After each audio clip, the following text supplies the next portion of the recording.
E já está conosco a professora Maria de Lourdes Albertini, que hoje fala sobre organizações internacionais e a ONU. Bom dia, Lurdinha! Bem-vinda de volta! Ei, Moninha, bom dia! Eu que agradeço estar mais uma quarta-feira aí com vocês e o pessoal lá da Serra da Piedade. É um prazer enorme estar aqui nesse programa. Prazer, querida, é nosso também. E é tão importante, Lurdinha, porque a gente fala assuntos de uma esfera que muitas pessoas não conhecem, ouvem falar nos noticiários, mas às vezes não conhecem. E é bom a gente trazer nessa linguagem tão clara que você traz para a gente, que fica todo mundo entendendo. E hoje a gente vai falar de ONU, né? Organização das Nações Unidas. O que é essa organização? Quando ela foi criada e por que ela foi criada? Muito bem, Moninha. Antes de eu entrar na ONU diretamente, eu queria até fazer uma observação, que eu estava assistindo o programa, né, certamente Manhã da Piedade, e você estava conversando com um médico de família e falando que nós estamos na Semana Nacional, no Dia Nacional da Saúde. Isso. E aí eu falei assim, bom, já que o tema hoje é organizações internacionais, eu vou aproveitar o ensejo para começar a fala, se você me permite, Moninha. Claro! Falando um pouquinho de tudo que está acontecendo no âmbito internacional nos últimos 2 anos e que está afetando nossas vidas. Que antes de falar da ONU, eu vou falar da Organização Mundial da Saúde. Isso, porque, então vamos. A gente pode mudar também a pauta aqui, não tem problema nenhum.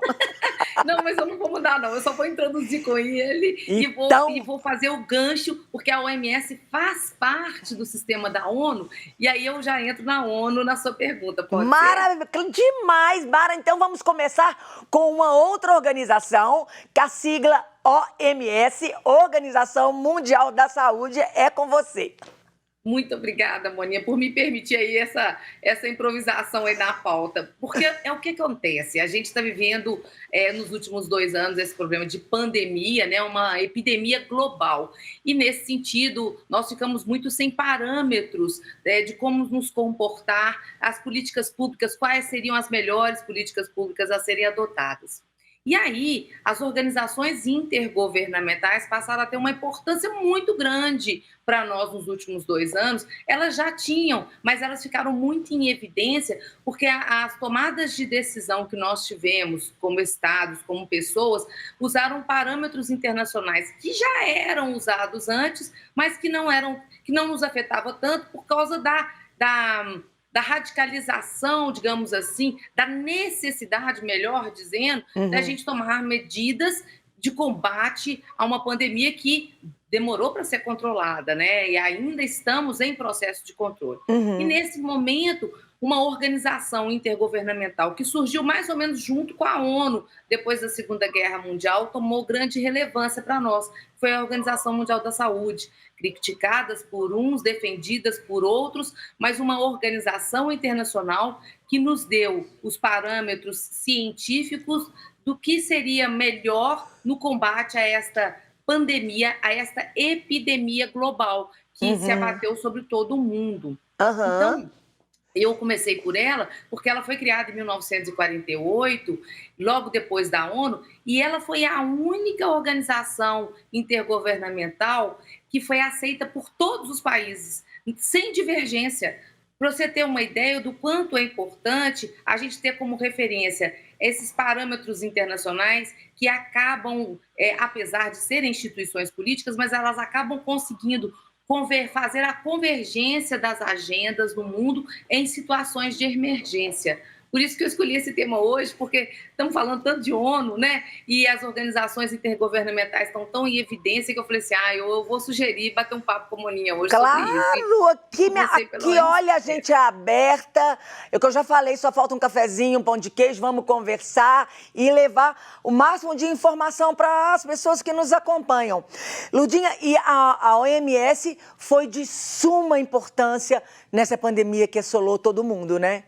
Não é verdade? Porque em busca de informações confiáveis, ela que é uma comunidade científica, sobretudo, uma comunidade epistêmica, ela estabeleceu esses parâmetros. Então, ela falou assim, olha, dentro das pesquisas desenvolvidas por pessoas aqui dentro, cientistas, médicos, pessoas habilitadas para trabalhar com saúde, ela que foi, no final das contas, aquela que conseguiu definir melhor, sem obrigar, porque ela faz recomendações do que ela achava que seria a melhor postura no combate à pandemia.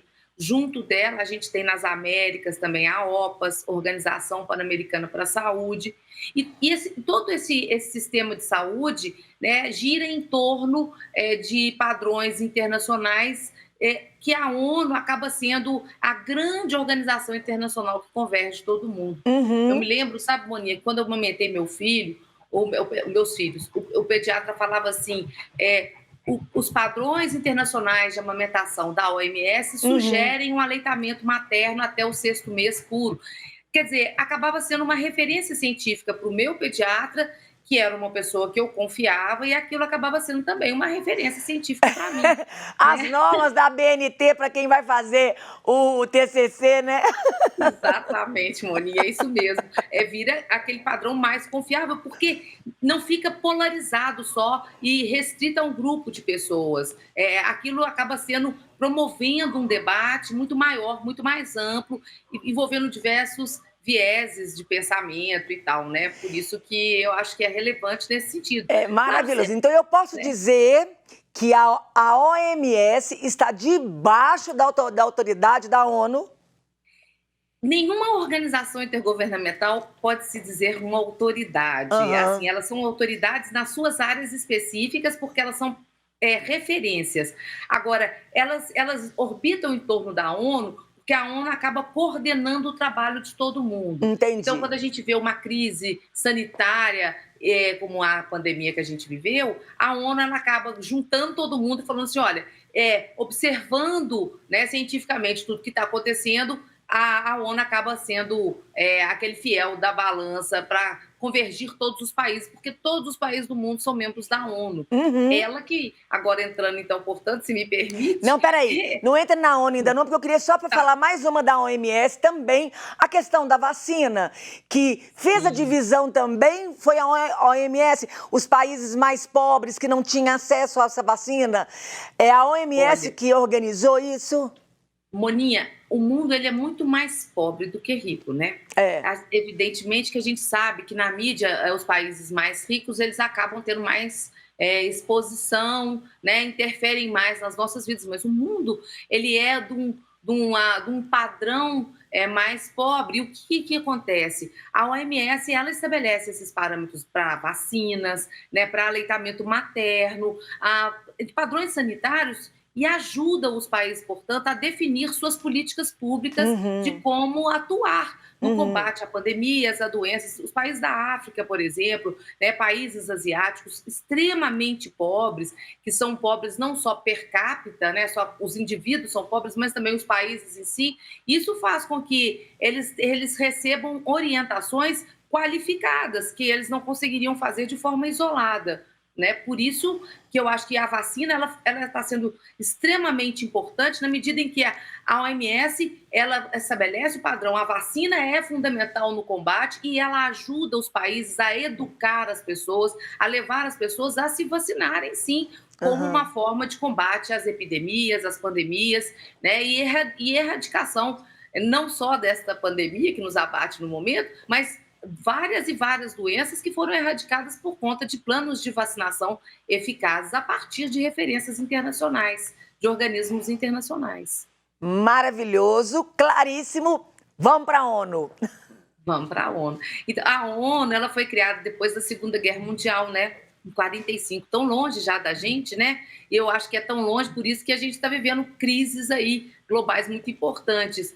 Mas ela foi criada para estabelecer a paz, para ser um fórum de convergência de interesses dos países. Ela não vai solucionar o problema de forma fácil, mas ela coloca todo mundo ali em debate constante até se tentar chegar a um denominador comum para todos os seus países membros. Então, é a Organização das Nações Unidas para a Paz, e ela não ficou restrita a atuar em questões de guerra e paz, mas ela entende também que promoção da melhoria das condições de vida das pessoas, né, a melhoria das condições econômicas dos países, levam a países mais pacíficos. Ela já tá ela foi criada em 45, ela já está com quase 80 anos de existência e ela está precisando de uma reformulação, mas ela, sem dúvida nenhuma, cumpre determinados papéis fundamentais no mundo hoje, no que se refere a levar desenvolvimento social, a levar a erradicação da pobreza, erradicação da fome, melhoria das condições sanitárias dos países. A ONU ela é muito mais do que a gente assiste hoje nas dificuldades que ela enfrenta quanto a solucionar conflitos, como está sendo o caso do Conselho de Segurança, né? Então, ela acaba tendo um papel fundamental na melhoria da condição de vida das pessoas no mundo hoje, sem dúvida nenhuma. Porque ela converge agendas. O que ela faz? Ela coloca todo mundo ali num fórum global com regras, que ela estabelece essas regras de como os debates devem acontecer, e ela vai mediando o discurso entre os países. Então, ela, nesse sentido, ela tem essa capacidade e competência para tentar resolver os problemas globais. Ela promove reuniões periódicas, né? E essas reuniões periódicas servem para esses grandes debates internacionais, constantemente, entendeu, Moni? Tentando neutralizar a atuação individual dos Estados. Porque quando os Estados querem atuar individualmente, a gente está vendo o conflito que a gente está assistindo, né, Moni? Esse aí que não é só, né? São 27 no mundo hoje, é muita coisa, né? Lourdinha, a sede da ONU hoje se localiza onde? A ONU tem 3 grandes sedes: Nova York, Genebra e Nairobi, na África. Isso é a demanda de estar presente nesses 2 grandes continentes, né, no mundo. É a sede onde fica o Conselho de Segurança, a Assembleia Geral, esses grandes órgãos da espinha dorsal da ONU fica lá em Nova York. É um terreno que foi doado, né, para que ela pudesse ali funcionar depois da Segunda Guerra Mundial. Mas ela também tem a sede dela em Genebra, sobretudo para o Conselho Econômico e Social, né, que cuida dessas políticas públicas internacionais assistenciais, e Nairobi também. E ela cuida de questões também de manutenção e fiscalização dos direitos humanos, né, Moninha? Falando esse manutenção e fiscalização dos direitos humanos, a gente pode dizer que o papel, então, da ONU, em um contexto de conflito, guerra, como está acontecendo hoje entre Rússia e Ucrânia, ela entra para poder colocar a paz, para poder ver até que ponto os direitos humanos estão sendo preservados ou não? Exatamente. Ela tem um papel fundamental nisso daí, porque ela denuncia constantemente. É o que eu disse mais cedo, ela frustra a gente um pouco, porque a gente espera uma ação, uma intervenção efetiva, eficaz e imediata, e isso ela não consegue fazer. Ela é uma organização intergovernamental e ela precisa água mole e pedra dura, tanto bate até que fura. Então ela vai denunciando, ela vai promovendo os encontros, ela vai estabelecendo as agendas, as pautas de reunião, e o tempo todo, isso não está certo, isso viola o direito internacional, isso é uma situação de massacre, isso é inaceitável no cenário internacional. O mundo que nós temos hoje não quer mais aceitar determinados comportamentos estatais. Então, quando ela faz isso, ela vai criando, né, uma convergência ali de interesses, e não só mobiliza os estados, como ela mobiliza os indivíduos também, né? Ela vai sensibilizando, porque somos nós, indivíduos, que vamos mudar o mundo. E não é fácil. É um trabalho hercúleo e insano, né, Monia? Constantemente. E que não tem fim, né? Não tem fim. Não tem fim, não tem fim. Porque os estados, se deixarem por conta própria, vem governos autoritários, né? Vem governos aí autocratas, e a gente acaba assistindo essa violação dos direitos fundamentais, né? E isso é muito... E as brutalidades cometidas contra indivíduos. É por isso que, sobretudo, a ONU foi criada. Junto dela... pode falar. Ô, Lourdinha, a gente vê o que o ser humano é capaz de fazer, né? Pois é. Isso foi o que aconteceu na Segunda Guerra Mundial, né? As atrocidades foram tão grandes que essa organização intergovernamental, ONU, ela veio justamente para tentar causar um constrangimento internacional e falar assim, olha, isso a gente não aceita mais. Declaração Universal dos Direitos Humanos, aí os tratados internacionais posteriores, o sistema da ONU de proteção aos direitos humanos, tudo isso é absolutamente necessário e constantemente utilizado para se tentar tirar da mão do Estado a proteção exclusiva dos indivíduos, porque, infelizmente, aquilo que é a obrigação dele, muitas vezes ele não faz, né? Por isso que leva para uma instância internacional, nos deixando um pouco mais tranquilos de pensar que é possível controlar essa sanha dos Estados, muitas vezes, de violar os direitos individuais, né? Os direitos e garantias individuais. Lurdinha, eu sei que são muitos a pergunta que eu vou te fazer, mas a gente vai começar essa semana e continuar, porque a ONU, ela requer que a gente fique um pouquinho mais para as pessoas conhecerem. Quais são os principais órgãos da ONU e como ocorre o trabalho? Então, a ONU tem a Carta da ONU, que está sendo tão falada aí na mídia, é o documento principal. Só para a gente fazer aqui uma analogia, a Carta da ONU seria mais ou menos a Constituição da ONU. Então, nela estabelece quais são seus órgãos principais. O Estado tem seus órgãos principais: Poder Legislativo, Poder Executivo, Poder Judiciário. A ONU tem, então, a Assembleia Geral, que conta com a participação de todos os países no mundo. Então, ela reconhece, o mundo reconhece hoje como países independentes 193 países. Na Assembleia Geral, uma soberania, um país, um voto. Então, ela é o órgão multilateral. Depois a gente tem um chamado Conselho de Segurança, que é um órgão que decide as questões de guerra e paz, e por razões estratégicas pós-Segunda Guerra, é um grupo restrito a 15 países, sendo 10 que rodam, são rotativos, e 5 que são permanentes. E é isso que está travando tudo aí numa tomada de decisão mais eficaz por parte do Conselho de Segurança, porque a gente tem ali Estados Unidos, na época era a União Soviética e hoje é a Rússia, a China, a Inglaterra e a França, com a capacidade de impedir que determinadas resoluções contra determinados países sejam adotadas quando estes países violam o direito internacional, que é o que está acontecendo com a Rússia agora. Então, a gente não consegue uma ação efetiva da ONU no constrangimento da Rússia, porque ela tem direito de veto. Então, ela veta as resoluções. Aí, quando ela falha aqui, manda para a Assembleia Geral, porque lá, Moninha, são 193 países. Aí o debate ele é mais amplo e fica mais difícil ela barrar a resolução. Bom, Entendi. Assembleia Geral, Conselho de Segurança, o Conselho Econômico e Social, que, na minha opinião, é o órgão mais importante da ONU. Não é isso que a Carta fala, mas é o que a gente acha, porque é aquilo que eu disse, se o mundo é tão pobre, é preciso que exista um órgão internacional que cuide das pessoas. Fundamentalmente é isso que o ECOSOC faz, né? Auxilia os países a criar políticas públicas de combate à fome, de combate à pobreza, as questões relativas à urbanização, ao meio ambiente.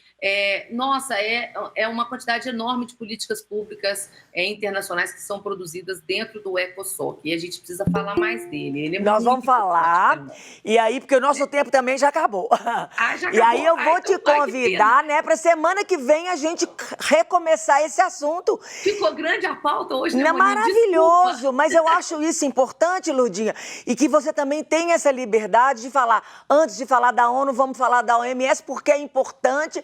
É uma coisa que está entrando dentro da casa das pessoas e elas escutam falar e muitas vezes elas não entendem.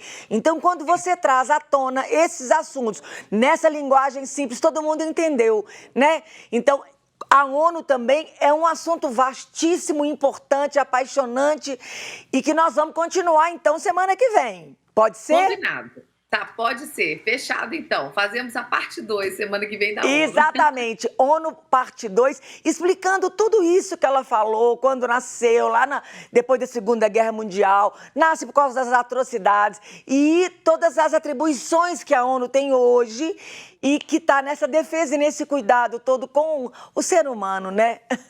É isso aí, Boninha. Lembrando, gente, já está aqui na tela, olha, o Instagram da Lurdinha. Maria de Lourdes Albertini.